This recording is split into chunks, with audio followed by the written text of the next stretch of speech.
Olá, bem-vindos ao Radar Executivo. Nessa série estamos conversando com os nossos heads, os líderes que transformam, esses líderes que nos inspiram, trazendo cada vez mais conteúdo para você associado ao NEFAC. No dia de hoje vamos ter uma conversa muito agradável. Vamos falar talvez de um tema muito polêmico, mas ao mesmo tempo todos nós estamos preocupados, todos nós estamos de olho. O que acontecerá? Hoje vamos falar com os líderes da área tributária da NEFAC. Estou com Roberto Fragoso e Rodrigo Lázaro. Um prazer ter vocês aqui. Sejam bem-vindos ao nosso programa. Obrigado, Bolívar. Muito bacana o convite. O tema realmente é muito interessante. Tenho certeza que vai ser uma boa conversa. Eu que agradeço e é um grande prazer estar aqui dividindo a mesa com vocês dois. Com certeza, o assunto é muito abrangente e de muita relevância, né? Não diria só no Brasil, diria no mundo, né? Mas antes de a gente fazer um bate-papo, Roberto, eu gostaria que você se apresentasse para o nosso público, saber quem que é o Roberto Fragoso, e depois, Rodrigo Lázaro, te pediria da mesma forma que você se apresentasse. Tá legal. Bom, Roberto, eu sou pai de 2 filhos, eu chamo eles de criança, mas já são quase adultos. Um tem 17, vai fazer 18, outro vai fazer 17, então são meus bebês. Bom, eu estou na NEFAC já faz mais de 10 anos, tive o prazer de ocupar a diretoria de administração, entrei pela diretoria de educação, tive a oportunidade de também estar à frente da vice-presidência de administração e agora eu estou como responsável pela área tributária, né? É uma área, para mim, é uma oportunidade muito legal, é um prazer enorme. Tema de verdade bastante polêmico, porque trata do dinheiro que a gente não tem, né? Que a gente perde para o Estado, né? O que a gente devolve para o Estado em função da aplicação social. Sou advogado, pratico a advocacia faz muitos anos e também tive o prazer de me formar em contabilidade. Então, nosso mundo aqui da NEFAC fica gostoso de lidar, né? Fica à vontade. Eu sou o Rodrigo Lázaro. É um prazer dividir a mesa com vocês novamente, comentando um pouco da minha formação. Eu também sou contador, advogado, tenho mais de 20 anos de experiência na área jurídica, tributária. Atualmente ocupo um cargo como julgador em Brasília, no Conselho Administrativo de Recursos Fiscais. Também sou juiz no Tribunal de Impostos e Taxas aqui no estado de São Paulo e no município, né, que é o Conselho Municipal de Tributos. Sou professor, até cumprimento os alunos que estejam assistindo e nós temos aí uma parceria fantástica com o Roberto Fragoso, já são alguns anos e sempre olhando para cima e tentando evoluir com mais conteúdo para a NEFAC. Que legal, não tenho dúvida que a gente está com 2 extremamente profundos conhecedores dos assuntos que a gente vai falar e além disso, não só conhecedores, mas que convivem diretamente com esse público, né? Não tem como começar por outra questão a não ser da reforma tributária. Reforma tributária que acho que há anos a gente esperava, décadas que a gente esperava, enfim, e agora ela está no ar, ela está na evidência, diria, não só do Brasil, de novo, do mundo, e gostaria de saber um pouquinho da opinião de vocês, de uma abrangência mais ampla, diria, né, porque senão a gente não vai acabar o tempo hoje, mas quais seriam os seus comentários, né, de vocês em cima da reforma tributária, o cenário e o que podemos ter um pouquinho para frente? Bom, nada polêmico, né, Roberto? Eu diria o seguinte, é uma mudança caótica. Nós vivemos um sistema caótico, o sistema vai triplicar em termos de caoticidade. Eu não vejo nada de bom, de verdade, eu vejo várias falas que vai melhorar, enfim, fica super à vontade, se você não concordar, fica super à vontade, né? Que vai melhorar, que vai ficar fácil. Eu digo que não vai ficar fácil, não vai ficar mais fácil. Nós vamos conviver com 2 sistemas durante décadas. Dificilmente o sistema vai ser melhor do que nós já temos. A carga tributária vai aumentar. A carga tributária vai aumentar muito para as classes menos privilegiadas, porque a alíquota, quando tem um tributo sobre venda, caro como é o nosso, ele verdadeiramente influencia aqueles que têm menor poder aquisitivo. E o nosso sistema será, até onde eu tenho de informações, o maior IVA da face da Terra. Se é o maior IVA da face da Terra, nós só vamos reconhecer, não é nada de novo, nós só vamos reconhecer que a gente verdadeiramente explora aqueles que têm menos possibilidade de pagar. Então, eu acho uma péssima ideia. Era muito mais fácil de resolver o problema da reforma tributária alterando um pouco da lei complementar 87. Era muito mais fácil. Você tirava a limitação de crédito, resolvia de uma outra forma. Criaram um monstrengo que ninguém tem nem ideia, e a última vez que eu ouvi falar ia ser diferente dos outros países. Quer dizer, a gente vai entrar num mundo incerto. E o mundo de incertidão, né, de incertude, enfim, incertidão, né? O mundo de incertidão para o mundo tributário, ele coloca todos nós contribuintes reféns de uma máquina maluca, entendeu? Mas, Rodrigo, fica à vontade. Assim, eu só vou comentar, desculpa até para fechar, uma vez eu estava numa palestra de uma diretora de economia de um banco e ela estava defendendo a reforma tributária. E aí ela falava, ia facilitar, eu falei, gente, mas é impossível de facilitar num ambiente complexo que o sistema vive. A gente definiu um sistema tributário que ele tem que viver com uma certa complexidade. E o que vai acontecer? Olha os problemas. Lógico, se tudo der certo, ótimo, mas olha os problemas. Os estados, olhando pela lógica dos estados, perdem a sua capacidade de alterar suas alíquotas. Isso é um problema sério na gestão de recursos públicos dos estados. Os municípios ficam reféns de um comitê complicado. Enfim, Rodrigo, vai em frente. Existem alguns problemas, isso é fato, e a gente precisa refletir exatamente sobre essas limitações. Por exemplo, os estados e municípios não podem alterar a carga até 2033, onde o Senado vai falar, olha, vocês precisam respeitar a alíquota máxima que vai ser tanto, base na arrecadação passada. Até 2033, é isso? Até 2033.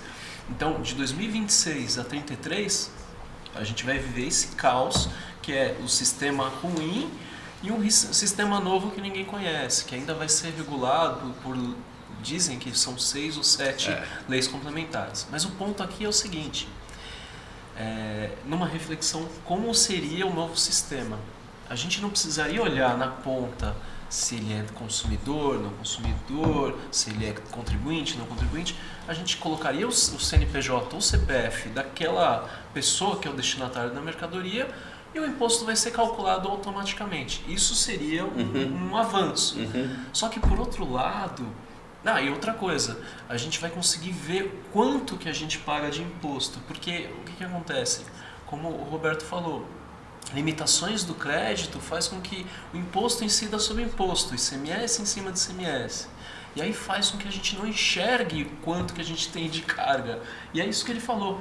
A nossa alíquota é a maior do mundo, de uma maneira invisível. A gente não consegue ver que a gente já paga 27% ou 29%. Então vai ficar mais claro, mas as pessoas precisam se preparar. Então 2026 já está aí, tem que rodar o sistema, tem que saber efetivamente qual é a sua carga, e poucas pessoas têm a capacidade de entender como se apurar isso, se identificar qual é a carga fiscal do seu fornecedor, do fornecedor, para entender qual vai ser a precificação hoje. Vamos ver como é que vai ser o comportamento do mercado em relação a isso. Nisso, a gente, sei lá, olhando um pouco o comentário de vocês, a gente já olha assim, fica preocupado a complexidade tributária, né? Quer dizer, hoje já é extremamente complexo, né? Imagina, de novo, num paralelo que a gente vai ter que conviver, como isso, né, vai trazer um custo, talvez, para as empresas, né? Diria um custo Brasil muito alto, porque vamos ter que nos preparar primeiro, né? Preparar a infraestrutura para poder suportar isso e talvez conviver com duas durante um determinado período. É esse cenário mesmo? Qual é a opinião de vocês em cima disso? Principalmente olhando um período, eu diria, de daqui agora até 2028, 30 talvez, que é um período de 5 anos. O que teremos nesse sentido? As empresas de software vão ter que entregar uma plataforma que ainda não foi nem pensada. Então, belo desafio, hein? É muito. Para as grandes empresas de software vai ser um desafio e uma oportunidade, né? Porque seria importante que eles estivessem muito próximos do governo, né? Preparando esse ambiente para que quando as mudanças forem feitas, todos já estejam alinhados com o próprio entendimento do governo. Isso seria fantástico. Porque não vai ter um erro de interpretação. Olha, essa seria a diretriz. O que não faria muito, o que não seria até muito difícil, uma vez que o sistema ele deveria ser, como o Rodrigo falou, ele deveria trabalhar linearizado, não deveria ter complicações, né? Mas não é assim. Não, porque o que nós já temos de antemão? Nós já temos o ST de partida, né? O ST vai ter. Substituição tributária vai ser como antecipação da carga. Então o sistema, a tendência dele é voltar ao status quo. Assim, eu não sou entusiasta verdadeiramente da reforma. Para mim, tributo bom é o velho, já sabe o que está acontecendo. E as alterações, como eu falei, as alterações deveriam ser muito mais simples. Lógico, agora é só falar do ideal, porque o ideal era o velho, né? A gente fala, como era bom, né? Como era bom o passado, sinto saudades da mudança. Mas a complexidade, vai ter isso, vão ter que fazer paralelo, vão ter que conviver com talvez 2 sistemas, é isso. E assim, a proposta é para revisar 5 tributos. E no final ele vai trazer 5 tributos ao mesmo tempo. Então ele acaba com o ICMS, ISS, IPI, PIS e COFINS. E no final ele traz o IBS, CBS, a contribuição sobre fundos estaduais, o IPI Zona Franca e a CBS. Ou seja, é praticamente a mesma coisa. O ponto aqui é: nós vamos conviver ainda com 73 obrigações acessórias, 1.500 horas 73. Anuais. Não que uma empresa tenha 73, mas existe um conjunto de 73 obrigações que você tem que ter um departamento jurídico robusto, departamento fiscal robusto para entregar isso. Então, vai continuar o nosso sistema complexo e, ao mesmo tempo, nós vamos ter esse ajuste que o Roberto comentou. Não é uma tarefa simples. Da mesma forma, hoje todo o arcabouço é digital, tudo é entregue para o governo de uma forma automática, através de obrigações acessórias e tal. Então, o mapeamento e todo esse controle do governo vai continuar. Nossa.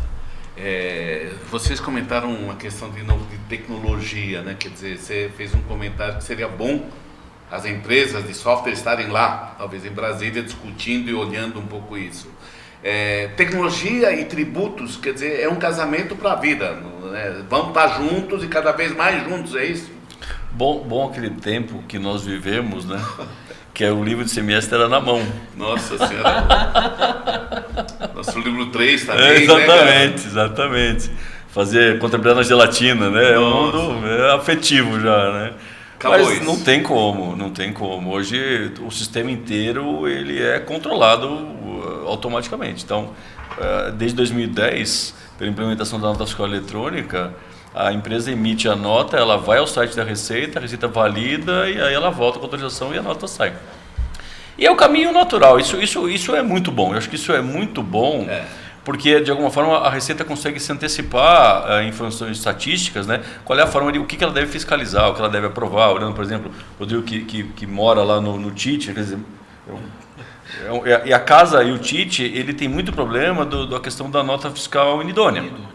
E aí é uma dificuldade muito grande para o fisco quando ele autoriza. Tem, são 50. De 25% a 33% do número de casos. É muita coisa.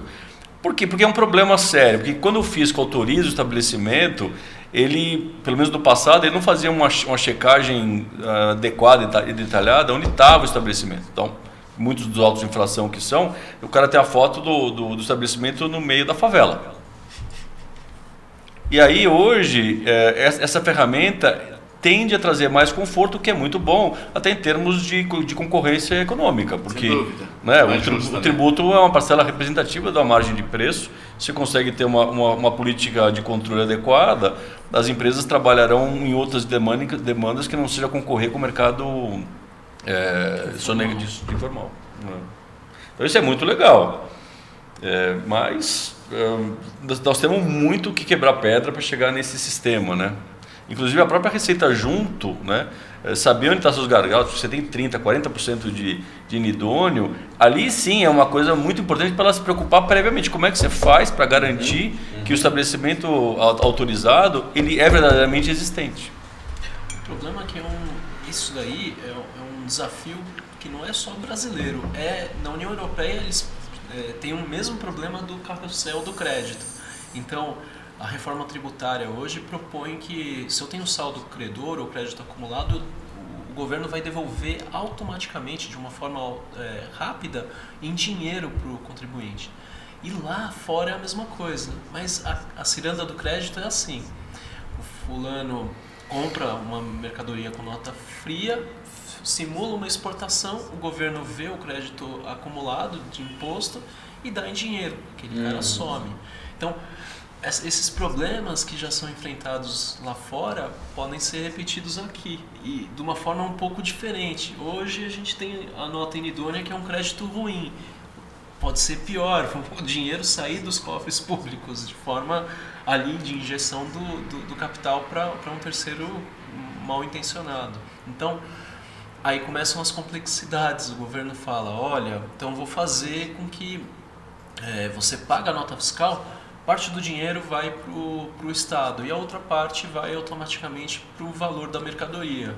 Ou você assume o papel de pagar o imposto desse fornecedor e você paga o dinheiro, o valor líquido da mercadoria para esse fornecedor. Vai ser mais complicado. Muita gente usa o imposto como uma alavancagem de capital, né? Porque é um dinheiro mais barato. Isso vai acabar. Então, várias coisas vão realmente refletir no nosso cenário econômico nos próximos anos.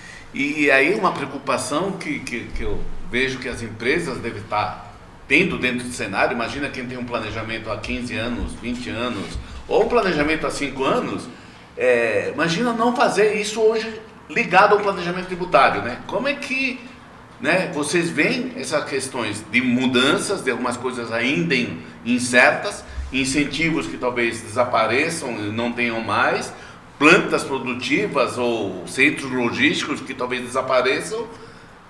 Como evitar isso e quanto isso está sendo imprescindível dentro de um planejamento tributário?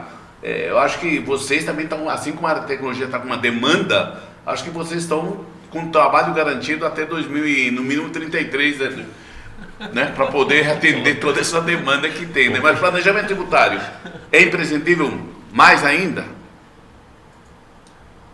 Eu entendo que sim. Eu acho que nesse meio tempo em que existe uma pressão do governo para que até 2033 esses benefícios fiscais se encerrem, do outro lado, a Constituição ainda prevê que até 2070 a Zona Franca de Manaus tem que estar lá. Então, os incentivos vão permanecer.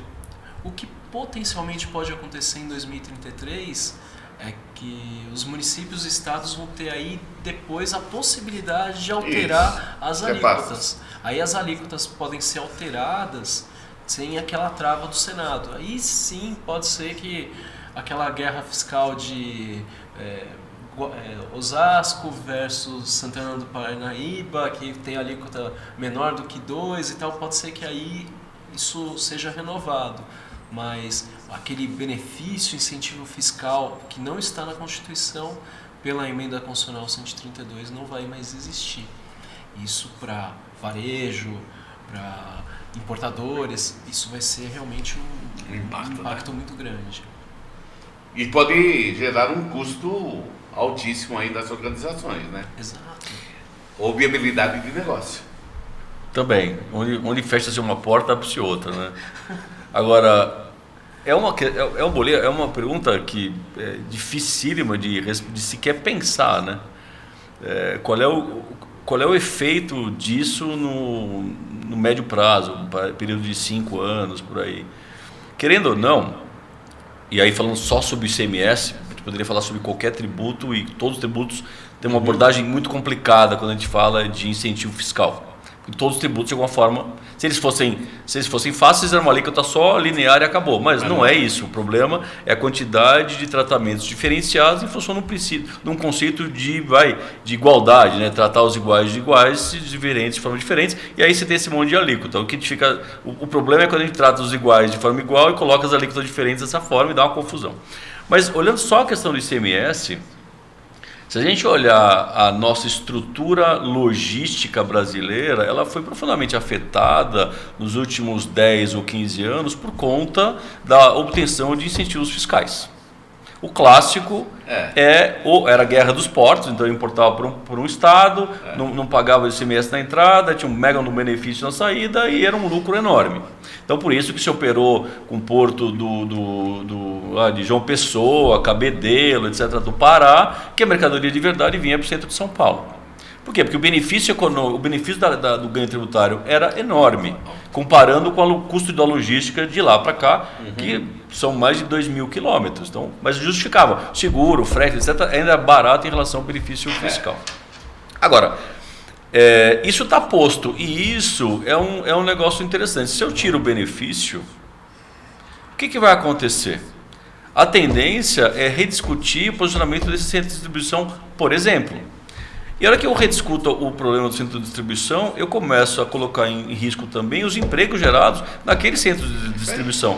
Porque talvez para São Paulo, nós somos aí 30 e vários milhões de população, em São Paulo mais ou menos 20, perder 200 mil empregos não é um algo avassalador. Agora, para Paraíba é sim. 100, 200 empregos em determinadas localidades é quase que 10% da população ativa. Não, temos cidades que foram criadas por... 5 mil, para ter uma cidade eu tenho que ter 5 mil habitantes. Né? Então se pegar a relação de 200, 300 pessoas num centro de distribuição por 5 mil, que é em tese o que deveria ter, lógico, tem municípios que tem muito menos, porque no curso da história houve uma migração. Mas o que eu queria dizer é o seguinte, esse ponto vai ter que ser colocado na mesa, porque como o custo deveria ser standardizado, não sei se justificará manter certos centros de distribuição em Extrema, em Santa Catarina, ou seja, tudo aquilo que permeia São Paulo. Porque ainda São Paulo ainda é o maior PIB do Brasil, que gera maior poder de compra. E como é que vai ficar isso? E não diria só distribuição, plantas produtivas, né? Claro. Linhas de montagem de Tudo, porque para você construir um CD, manutenção do CD, isso é geração de riqueza daquele estado, daquele município, entendeu? E as negociações de todas as empresas, eu fiz várias, era o seguinte, qual era o interesse de cada estado em que a empresa que eu estava trabalhando tinha para eu colocar o meu CD lá. É como se a gente estivesse fazendo uma logística reversa agora, né? Vamos repensar de novo no... Faz sim, essa é a pergunta, será que qual vai ser o dano social para isso? Isso é um ponto muito importante. E se olhar, se você tiver a oportunidade de visitar Extrema, nós tivemos nosso evento lá em Minas, a quantidade de CDs localizados no caminho. Por quê? Porque esse é o benefício. Mesmo com redução de alíquota na guerra dos portos, ainda justificava o benefício. Quer dizer, o sistema viveu. Aí você abre-se para 300 mil questões. Se a alíquota certa era 18, 12 ou 4, sei lá, né? Mas voltando um pouco à questão de planejamento tributário, quer dizer, eu enxergo que isso é pré-requisito hoje para as empresas olharem, né, de uma maneira muito criteriosa, porque talvez acabe algumas coisas que tem que ter. E não deixar de se preocupar agora sofrer umas consequências daqui a 2 anos que talvez não se tornem viáveis esse tipo de coisas, né? Esse é um termo, o termo planejamento tributário, ele tem que ser utilizado com muita serenidade e cautela, porque ele acabou sendo utilizado como limite de fraude. De maneira negativa, né? Porque isso tem que ter um histórico que justifica. Perfeito. Há muitos anos atrás, todo o sistema tributário era baseado no princípio da legalidade estrita. Então, aquilo que a norma não proibia, eu posso fazer. Nunca se levou em conta de verdade de que há sim a simulação, e a simulação ela tem uma relação muito próxima com o fato, com a realidade, etc. Mas como a concatenação de fatos não proibidos gerava um resultado qualquer e os fatos não eram proibidos, logo aquilo não tinha problema nenhum, e aí era tudo planejamento tributário. Então esse planejamento tributário é muito difícil, porque essa é uma pergunta muito boa e eu quis enfatizar isso. Hoje o sistema mudou a cara dele e as coisas para funcionarem tem que ter uma realidade efetiva. E a consequência de um determinado negócio é uma carga tributária. Por que eu quero chegar aí? Porque quando a gente fala de planejamento tributário, na verdade, eu tenho que entender com profundidade o que eu estou tendo de negócio e com profundidade a carga tributária, o que traz muita pressão para todos os da sociedade, indiferente dos que estão envolvidos, todos, advogados, contadores, sejam os externos ou internos, porque eles são obrigados a conhecer a norma com toda a profundidade do mundo, inclusive o seu negócio, para saber aplicação daquela brincadeira que a gente da faculdade, aplicação do fato à norma. Se eu não conheço o fato, como é que eu vou aplicar a norma? Se eu não conheço a norma, como é que ela se relaciona com o fato? Então, o mundo talvez é o termo, pela falta do melhor, assim, de austeridade, porque ele requer de todos aqueles que estão envolvidos um nível de conhecimento alto para fazer um bom trabalho. Sem dúvida. E nesse mundo de incertezas agora, né, a reforma tributária não foi regulamentada. Uhum. O governo tem aí um prazo de, acho que 6 meses, para propor uma reforma do imposto de renda. Então, vai vir também uma discussão sobre pejotizar, não pejotizar, terceirizar, não terceirizar, questões que hoje as pessoas pensam, eu trabalho com pessoa jurídica e tenho distribuição de dividendos isentos. Agora, se vier efetivamente uma reforma, isso vai alterar também a estrutura de prestação de serviços, não só atividade comercial, mas muita gente que está atrelado a existir uma pessoa jurídica para prestar serviços vai ter um impacto relevante com essa próxima reforma do imposto de renda. A gente vê aí também um cenário de inovação com o preço de transferência, então vai ter tributação sobre remessas de direitos, de intangíveis para o exterior? Vai. Nós vamos ter também a tributação sobre as multinacionais que possuem assim, hubs em vários países e que fazem planejamentos tributários para ter uma carga fiscal efetiva menor do que 15% de imposto corporativo. Essas vão ter adicionais também. Então, o cerco está fechando para eventuais ajustes nessa questão que o Roberto está comentando, né? Então, essa ausência de norma está sendo assim, numa perspectiva de estar se preenchendo essas possibilidades que existiam. Então eu vejo que o cenário atual é nesse compromisso do governo de tentar regulamentar o máximo de situações para tentar buscar oportunidades fiscais. Ouvindo você, Rodrigo, eu vejo... A gente teve uma evolução da área tributária, diria, né? Comparando talvez a 20 anos atrás, uma área fiscal, né? Hoje a gente falando uma área tributária, onde antigamente a gente calculava o imposto e fazia a guia para recolhimento, e era isso, né? Hoje, no nosso diálogo, no diálogo teoricamente das empresas, a área tributária é a estratégia, né? Se ela não tiver conectado mais à questão somente do produto e não olhar todo o âmbito do negócio que esse produto representa na empresa ou na sociedade ou no mercado, enfim, eu acho que a gente, né, graças a essas dificuldades todas, a área tributária tem ganhado uma ênfase no mundo muito grande, né? Assim, na NEFAC, aí olhando um pouquinho o cenário da NEFAC, também diria, a gente sempre teve a área tributária, você conhece muito bem, que está mais tempo também que o Rodrigo, mas sempre ela estava um pouco ou na contabilidade ou um pouco na área de administração, com questões jurídicas, esse tipo de coisa. E desde que você também está como líder da área tributária, é uma área extremamente estratégica, de uma relevância muito grande. E nos últimos anos, dentro da NEFAC, a gente criou, graças ao trabalho de vocês e dos demais diretores, diria, uma agenda muito intensa, né, eu queria que vocês dessem alguns insights, né, dentro do planejamento para este ano, e se concordam primeiro, né, que a área tributária é pauta, diria, de reuniões de comitê da diretoria, da presidência das empresas, e tem que ser uma agenda de discussão cada vez mais estratégica para todo o mercado. Primeiro, se vocês concordam com esse posicionamento, e aí como a NEFAC se posiciona para poder contribuir com o mercado e com a sociedade em cima disso. Você sabe, eu tive muitos anos em empresa, né? E uma vez um chefe me disse o seguinte, que a empresa, por empresas mais antigas, né, ela tem as melhores práticas em gestão de pessoas, em gestão de compras, de produção, de vendas. A única área que ela não tem a melhor prática era a tributária. E é onde estão as maiores oportunidades, em função da caoticidade do nosso sistema. Mas é uma caoticidade interessante, eu brinco, não deixa de ser caótico, claro, porque é difícil de manejar. Mas tendo ciência boa, os resultados são muito bacanas. Então, as empresas que observaram isso, e hoje isso é muito mais forte do que era 20 anos atrás. 20 anos atrás tinham 3 ou 4 diretores tributários. Hoje em dia, nós estamos vendo, né, a gente tem um prêmio, vamos conversar sobre isso, o prêmio Mérito Tributário. A gente tem lá, pelo menos no meu radar, ali uns 100 e poucos diretores tributários, vice-presidentes tributários e tal. Que é uma coisa muito interessante no exterior. O exterior tem essa visão de ter gestores de altíssimo nível nas posições tributárias. Sem dúvida. E a gente amadureceu isso num prazo muito curto. Num prazo muito curto, e começaram a perceber que gerindo bem a área tributária, os ganhos são muito interessantes. Porque por causa do grupo estar focado verdadeiramente em fazer uma coisa só. A empresa é muito difícil, são milhares de pessoas tentando dar conta de tudo.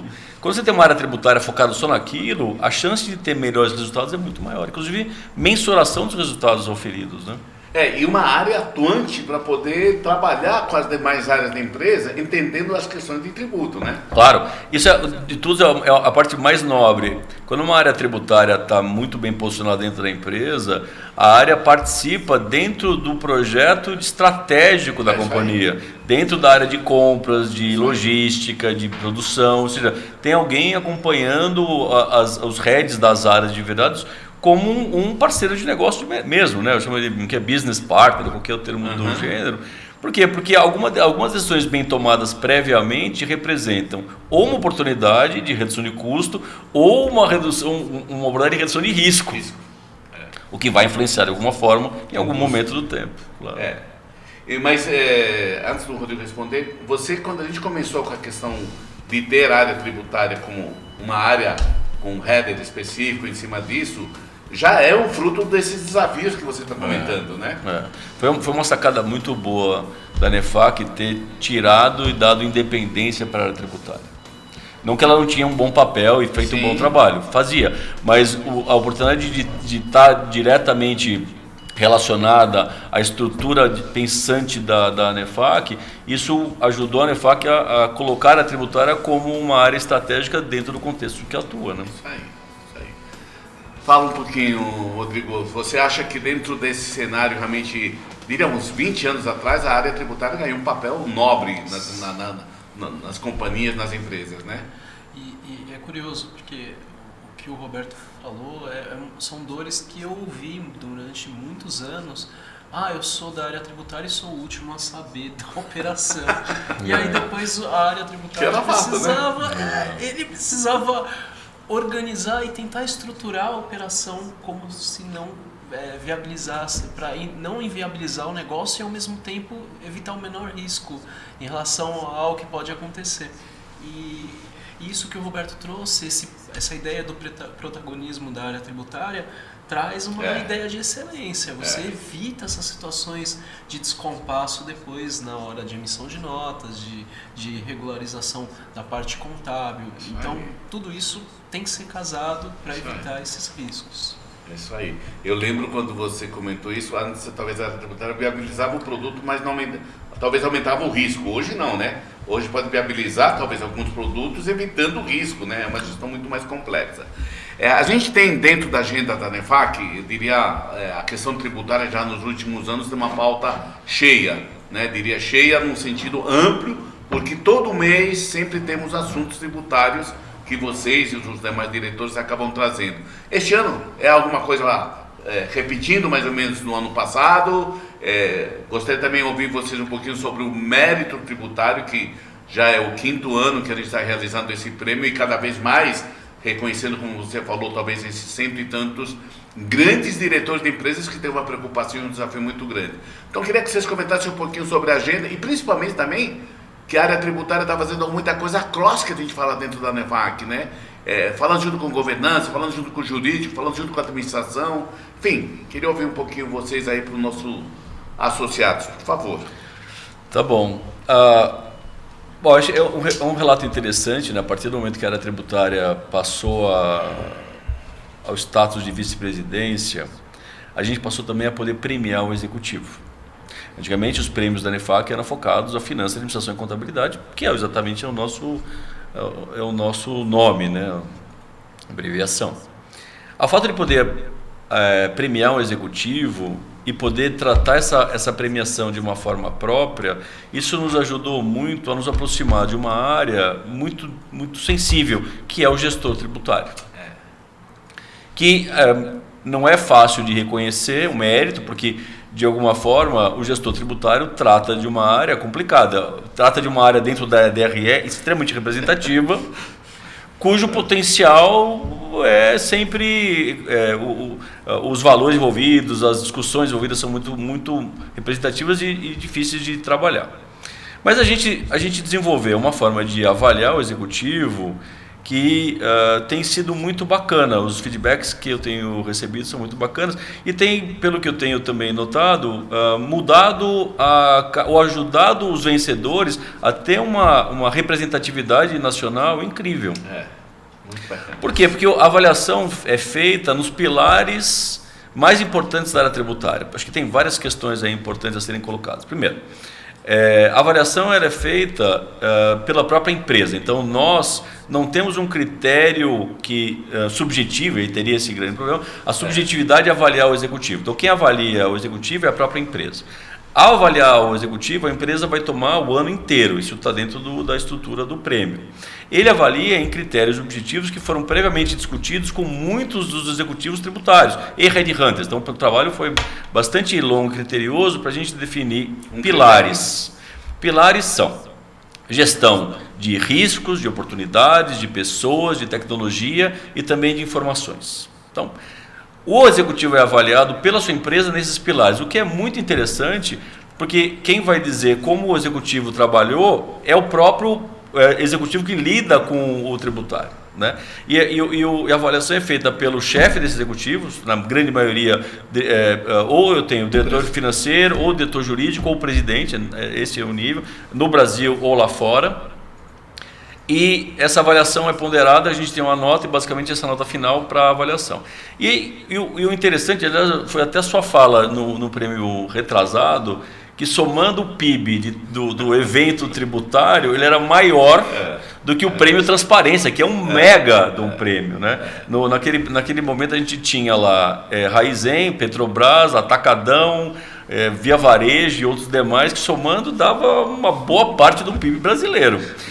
E aí mostra a seriedade do nosso, a responsabilidade, a seriedade do prêmio para o executivo e das mais diversas empresas. Então, esse é um prêmio interessante porque, ao mesmo tempo que o critério ele é público, então o executivo, quando ele é convidado para participar e tem critérios para ele participar, daí já é um ponto importante para o próprio executivo, ele já está sendo convidado para participar.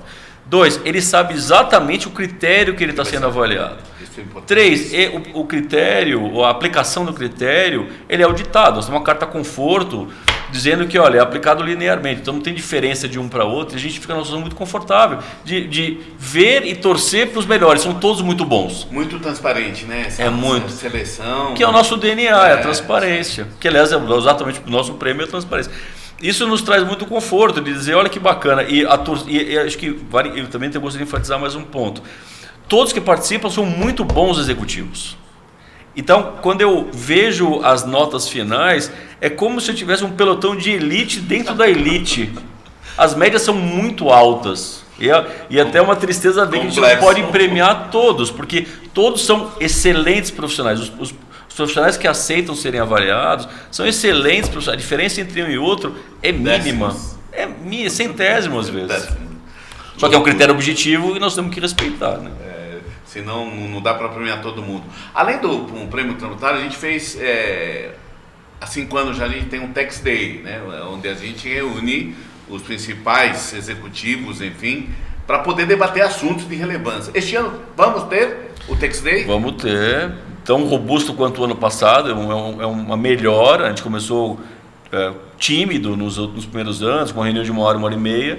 Esse último ano nós tivemos um dia inteiro de reunião, foram 6 painéis, coroamos inclusive com a reforma tributária, com um painel formado de excelentes executivos, de pessoas de mercado, o chefe do comitê do Conselho Municipal de Tributos participou conosco, outros executivos de Brasília, enfim, foi muito legal.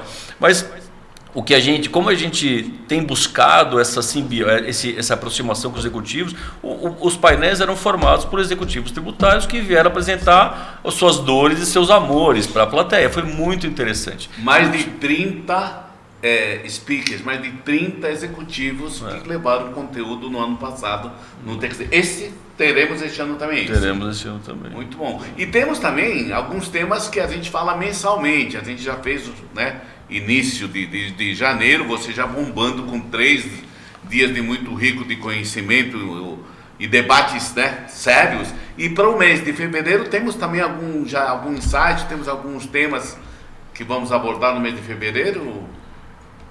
Então, o mês de fevereiro vai ser mais tranquilo, porque o carnaval ele acabou gerando um problema para todos nós, né? Então, o mês de fevereiro nós não vamos ter uma pauta tão rica quanto o janeiro. Mas interessante, Bolívia, você dizer, é que em janeiro a gente inaugurou, sob todos os aspectos, a área tributária no Brasil. Nós tivemos a maior quantidade de temas e maior riqueza e profundidade inicialmente na terceira semana de janeiro. Mais de 500 espectadores viram esses 3 dias. Ele trabalhou sobre tudo que era importante, quase tudo, senão ia ser uma semana, acho que era demais também. Dentro dos 10 temas mais importantes, nós optamos por 6. Cada painel, nós tivemos 3 executivos, sendo alguns de empresa, outros de escritório, enfim, e tal, para trazer uma riqueza à nossa conversa. É o que a gente tenta fazer, né, Rodrigo? É trazer os melhores que existem no mercado, sob todos os aspectos, para poderem comentar e trazer riqueza, né, trazer valor para o nosso associado, né? Ou para aqueles que ainda não são, mas que deveriam estar, que querem estar, né? Esse é o ponto, né? É isso aí. Bom, gente, alguns comentários finais. Rodrigo quer comentar algumas palavras, da mesma forma também, Fragoso, peço para vocês fazerem os comentários finais. Eu gostaria de agradecer a oportunidade, é muito bom estar aqui conversando e cumprimentar o Roberto, não só pela premiação, mas pela organização. Ele tem realmente demonstrado que tem muito ainda conteúdo para a gente trazer para os associados e a gente segue aqui sempre à disposição. Tudo que vocês precisarem, estamos aqui para atendê-los. Bom, nós temos um evento muito bacana, posso deixar esse insight registrado para abril ou maio, né, Bolí? Estamos alinhando esse detalhezinho ainda, mas é um evento que vai ser um dos mais interessantes, porque vai falar da relação vida profissional e saúde. E a ideia é ter um meio painel para trazer como o esporte e o acreditar numa vida saudável é importante para o executivo, né? Isso, com todo mundo que eu falo, indiferente se é de tributos, o início era de tributos, mas eu converso com os amigos que são assim, atletas do clube onde eu treino, eu converso com muitos amigos meus, são atletas, o cara fala, eu quero participar de qualquer jeito desse evento. Eu falei, mas é tributário, não importa, eu quero participar, porque é muito legal. É isso aí, você já está convidado, né? A gente está fazendo essa maratona, diria, não somente tributária, mas principalmente focado um pouquinho na saúde física, saúde mental, que os desafios da área tributária, ou desafios de qualquer área que a ANEFAC fala, são tensos, e a gente quer ter nesse dia um pouco de relaxamento, um pouco de participação. Bom, mais uma vez agradeço a presença do Rodrigo, do Fragoso, grandes líderes que se dedicam, se empenham trazendo o seu conhecimento, a sua rede de relacionamento, para trazer conteúdo para você. Você que está interessado em ter uma agenda de tudo que a gente está realizando na questão tributária, eu posso já fazer o insight, são mais de 30 grandes movimentos que a gente vai estar falando, 30 temas este ano em cima da área tributária. Então você que está querendo participar, você que quer fazer parte desse comitê e fazer parte da diretoria, por favor, entre em contato com a ANEFAC, eventos@anefac.org.br e acompanhe. Com certeza vamos estar trazendo muita novidade num ano muito intenso, né? Com certeza a gente vai falar muito também sobre as questões de evolução da reforma tributária. Um abraço a todos, até a próxima.